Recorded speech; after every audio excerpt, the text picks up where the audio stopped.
जो भी व्यक्ति मुसलमान हिंदू या हिंदू मुसलमान करता है वो चाइना और पाकिस्तान का एजेंट होता है, डायरेक्टली या इनडायरेक्टली। नमाज पढ़ने से अगर किसी को चोट पहुंच गई हो तो उसकी उन्होंने शुद्धिकरण कर लिया। वक्त के जरूरत के हिसाब से अपना चाल चरित्र और चेहरा बदलते रहे। कोई भी योगी जी बोले या मोदी जी बोले या अमित शाह जी बोले, इनके चेहरे मत देखो आप, ये हाई कमांड से तय होता है।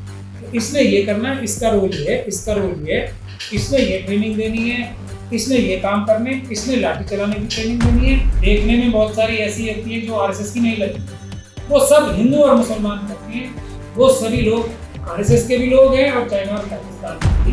कहाँ राम गोपाल वर्मा और कहाँ हज़रा के बहादुर लोग?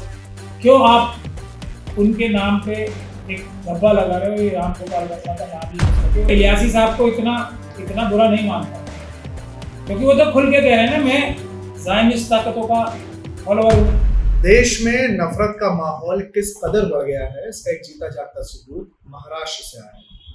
शनिवार वाड़ा में चंद खवातीन नमाज अदा कर रही थी और वहां के स्थानीय लोगों को ये बात इतनी बुरी लगी कि उस जगह का शुद्धिकरण गोमूत्र से करा है, जो खुद वहां की स्थानीय भारतीय जनता पार्टी की सांसद भी है वहां पर मौजूद है। इस पर ज्यादा बात करेंगे महमूद पराचा साहब इस वक्त हमारे साथ हैं।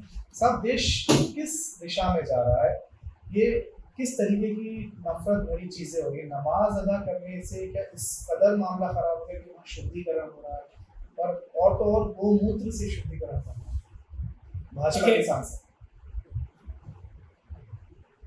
शुद्धिकरण करने की प्रक्रिया जो भी है, तो या किसी चीज को पाक साफ करने की जो भी रस्म है वो तो अपने ऊपर है, किसी भी समुदाय के ऊपर, किसी भी धर्म के मानने वाले के ऊपर अपनी है। उसके ऊपर तो कोई रोक टोक लगानी नहीं चाहिए। मैं समझता हूँ कि ये इजाज़त तो बाबा साहब डॉक्टर भीमराव अम्बेडकर के संविधान ने दी है। आप जिस भी चीज़ को पवित्र समझते हो उससे अपनी पवित्रता को आगे बढ़ाओ, ये पूरी इजाज़त है। अब दूसरी इजाज़त ये भी है कि हर एक इंसान जो है, इजाज़त नहीं, ये हक है कि वो अपना धर्म जो है अपनी मर्जी से का पालन कर सकता है, जब तक कि किसी और दूसरे धर्म के व्यक्ति को कोई नुकसान या चोट ना पहुंचे। तो नमाज पढ़ने से अगर किसी को चोट पहुंच गई हो तो उसकी उन्होंने शुद्धिकरण कर लिया, तो ये बात यहीं खत्म हो जानी चाहिए थी। लेकिन आरएसएस और बीजेपी के लोगों का कोई भी मंशा होती नहीं कि वो, और ना उनकी कोई इस प्रकार की, मेरे ख्याल से जो उनके कार्य नजर आता है, कोई इस प्रकार से कोई वो बहुत ज़्यादा किसी भी चीज़ के लिए सीरियस होता है।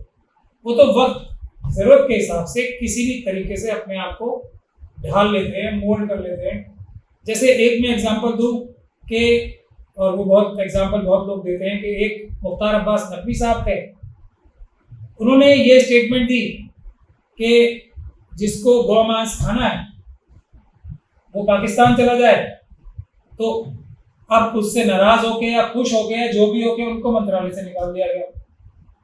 उसी तरीके से एक किरण रिजिजू साहब है, उन्होंने ये बोला कि मैं तो खाता हूँ और जिसके के अंदर दम है मुझे रोक लिया जाए। तो वो आज भी मोदी जी के बहुत ही विश्वसनीय मंत्री हैं, खेल मंत्री भी हैं, पार्लियामेंट्री अफेयर्स मिनिस्टर भी है और माइनॉरिटी अफेयर्स मिनिस्टर भी हैं। तो वो बहुत महत्वपूर्ण मंत्री हैं और मोदी जी के शायद एकदम पीछे ही बैठते हैं पार्लियामेंट के अंदर भी। तो ये तो वक्त के जरूरत के हिसाब से अपना चाल चरित्र और चेहरा बदलते रहते हैं। तो इसलिए आरएसएस की तो बात ही करना मेरे ख्याल से बिल्कुल बेकार है। इस देश में दो वाद हैं, सिर्फ और सिर्फ दो वाद। एक तरफ है अम्बेडकरवाद और एक तरफ है मनुवाद।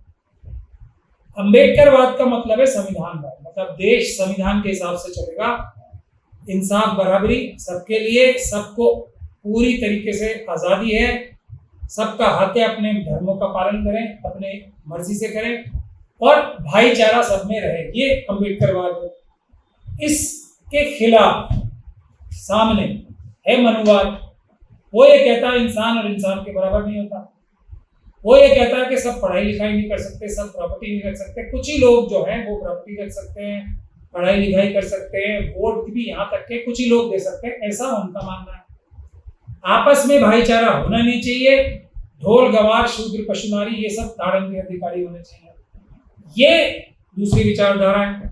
इन दो विचारधाराओं के बीच में लड़ाई है और इसमें हमारा ये मानना है कि आज नहीं तो कल अम्बेडकरवाद जीतेगा और मनवाद हारेगा, इसलिए हौसला छोड़ने की जरूरत नहीं है। इसीलिए हम लोग ये भी लोगों के सामने एग्जाम्पल दे के बताते हैं कि पाकिस्तान और चाइना की जो एस्टेब्लिशमेंट है, वहाँ की जो डीप स्टेट है, उसने भारत को कमजोर करने के लिए सबसे बड़ा फॉर्मूला एक ही रखा हुआ है, वो है हमारे मुल्क में हिंदू मुसलमान करा जाए। जो भी व्यक्ति मुसलमान हिंदू या हिंदू मुसलमान करता है वो चाइना और पाकिस्तान का एजेंट होता है, डायरेक्टली या इनडायरेक्टली। ये हकीकत है। आरएसएस के लोग क्योंकि सबसे ज्यादा और उनके द्वारा जो उनके दूसरे वर्कर्स हैं या जो उनकी दूसरी समर्थित ऑर्गेनाइजेशंस और पार्टीज हैं, चाहे वो देखने में बहुत सारी ऐसी होती हैं जो आरएसएस की नहीं लगती, वो सब हिंदू और मुसलमान करती हैं। वो सभी लोग आरएसएस के भी लोग हैं और चाइना और पाकिस्तान के भी एस्टेब्लिशमेंट के लोग हैं, ऐसा मेरा मानना है। सर, गिरिराज सिंह बिहार में बड़े उल्टे सीधे बयान देने के लिए मशहूर है। अभी उन्होंने हाल ही में कहा है कि नमक हरामों का वोट नहीं चाहिए। वही गिरिराज सिंह है जो अक्सर मुसलमानों से कहते हैं कि आप पाकिस्तान चले जाइए। आखिर एक सांसद जिसको जो नुमाइंदा है वो ऐसे अल्फाजों का इस्तेमाल पूरी कम्युनिटी के लिए कर रहा है, तो क्या है ये मामला? इस बात में किसी को कोई शक और शुबा नहीं होना चाहिए कि आरएसएस एक डिसिप्लिन ऑर्गेनाइजेशन पूरी तरीके से मुनज़्ज़म है और पूरी तरीके से अनुशासित ऑर्गेनाइजेशन या संगठन या इदारा है। इसका एक भी कार्यकर्ता, कोई भी कार्यकर्ता ऐसा कोई काम नहीं कर सकता और ऐसी कोई बात नहीं बोल सकता जिसकी इजाजत एकदम हाई कमांड से, टॉप से ना।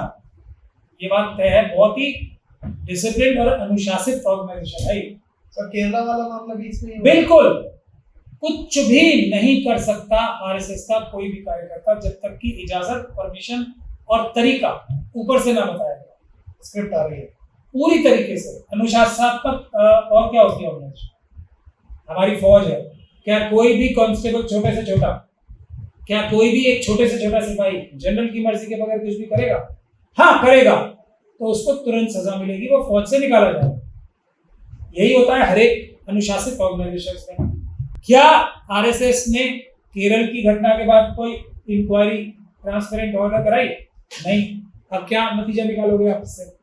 और उसी तरीके से चाहे वो गिरिराज सिंह साहब बोले या कोई भी योगी जी बोले या मोदी जी बोले या अमित शाह जी बोले, इनके चेहरे मत देखो आप, ये हाई कमांड से तय होता है कि इसने ये करना है, इसका रोल ये है, इसका रोल ये है, इसने ये ट्रेनिंग देनी है, इसने ये काम करने, इसने लाठी चलाने की ट्रेनिंग देनी है, इन लोगों ने लाठी चलाने की ट्रेनिंग देनी है, इन लोगों ने ये कार्य करने के लिए मजबूर करना है बच्चों को या जो भी जाता है वहां पे, ये सब तय होता है। देखिए, कंट्रोल करने के लिए किसी भी व्यक्ति को अंधभक्त बनाने के लिए उसका दिमाग कंट्रोल किया जाता है, तो इसको आप एक स्ट्रेटेजी की तरीके से भी देख सकते हैं। और इसीलिए आरएसएस के ज्यादातर लोग शादीशुदा भी नहीं होते, जो उनके जो रेगुलर वर्कर है वो शादी नहीं करते। और इसीलिए मोदी जी जिनकी शादी थी, तो उनसे ये शायद मुझे ये भी लगता है, अंदाजा ही लगा सकता हूँ, ये उनसे एक सेक्रीफाइस भी लिया गया कि आपको बिना परिवार वाला होना है, तभी हम आपको ऊपर जाने देंगे। तो ये उनकी स्ट्रेटेजी है। लेकिन ये कहना कि कोई भी व्यक्ति कुछ भी कर देगा, अगर कोई भी व्यक्ति कुछ भी कर देगा आरएसएस के अंदर, जो जिसकी इजाजत और जिसकी निर्देश ऊपर से नहीं होंगे, वो आरएसएस से निकाला जाएगा, उसके खिलाफ एक्शन। सर, आप आरएसएस का बार-बार जिक्र कर रहे हैं। मोहन भागवत संचालक है, मुसलमानों के लिए आजकल बड़ी मेहरबानी और बहुत अच्छे जो है बयान दे रहे हैं। आप कह रहे हैं कि बिल्कुल नफरती बात होती है, तो अगर स्क्रिप्ट मोहन भागवत के पास से नहीं आ रही है सर? अच्छा, अच्छे बयान देने के लिए ओवैसी साहब कम है हमारे, महमूद मदनी साहब, अरशद मदनी साहब, ये सब लोग कम है जो किसी और की भी जरूरत पड़ रही है अच्छे बयान देने के लिए हमें? हमारे हाथ में क्या आ रहा है?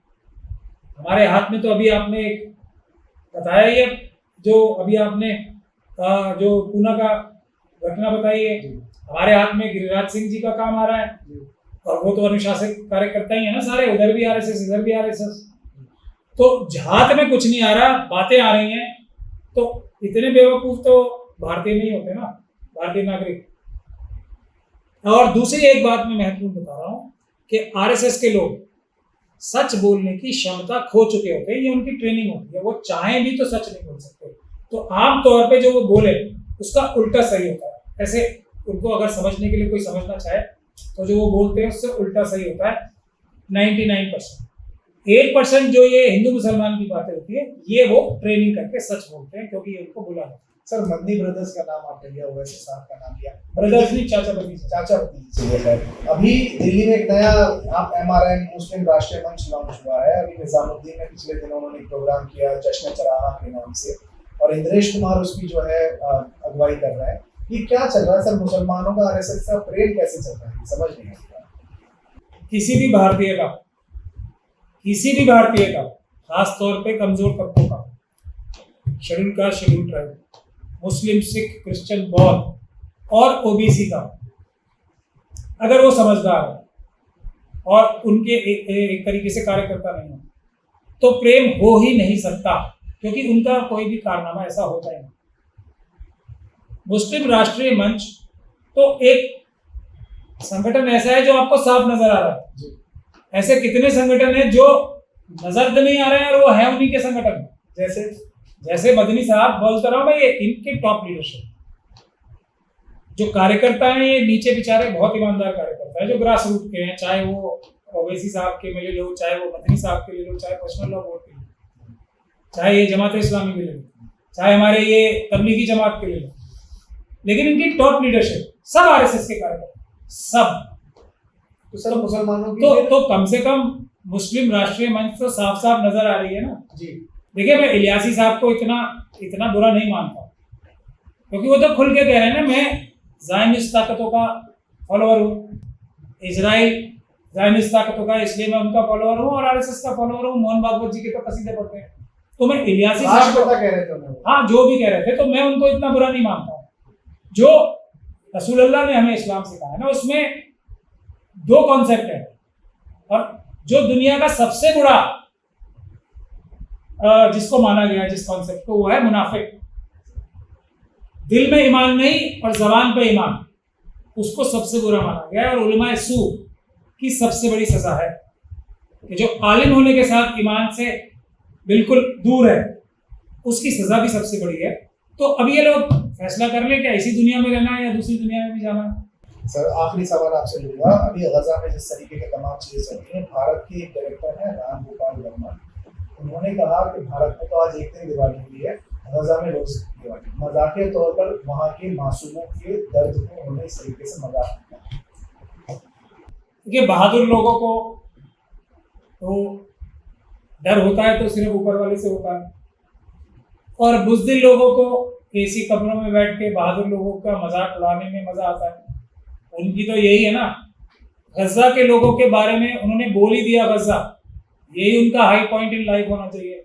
वो तो उनकी बराबरी कभी कर नहीं सकते कि दुनिया की सबसे बड़ी ताकतें जिन मुट्ठी भर लोगों के खिलाफ खुलेआम जंग का ऐलान कर रही है, वो इंसाफ और बराबरी के लिए पूरी दुनिया के लिए मिसाल कायम कर रहे हैं। तो कहाँ राम गोपाल वर्मा और कहाँ गजा के बहादुर लोग? क्यों आप उनके नाम पे एक धब्बा लगा रहे हो? ये राम गोपाल वर्मा का नाम ही यूज करके, वो तो पैसे कमाने के लिए तरह तरह की फिल्में, सस्ती पब्लिसिटी पा रहे हैं सर। मैं वो इस लायक ही नहीं है कि उनका मुकाबला और उनकी जो उनके ऊपर तबसरा गजा के लोगों के साथ किया जाए। जिस दिन वो इस लायक हो जाएंगे तो मैं खुद उन्हें सलाम करने जाऊंगा कि वो गजा के लोगों का नाम लेने के लिए लायक हो जाए। शुक्रिया आपसे बात करने के लिए। तो फिलहाल इस वीडियो में इतना ही। देश और दुनिया की तमाम बड़ी खबरों के लिए देखते रहना चाहिए।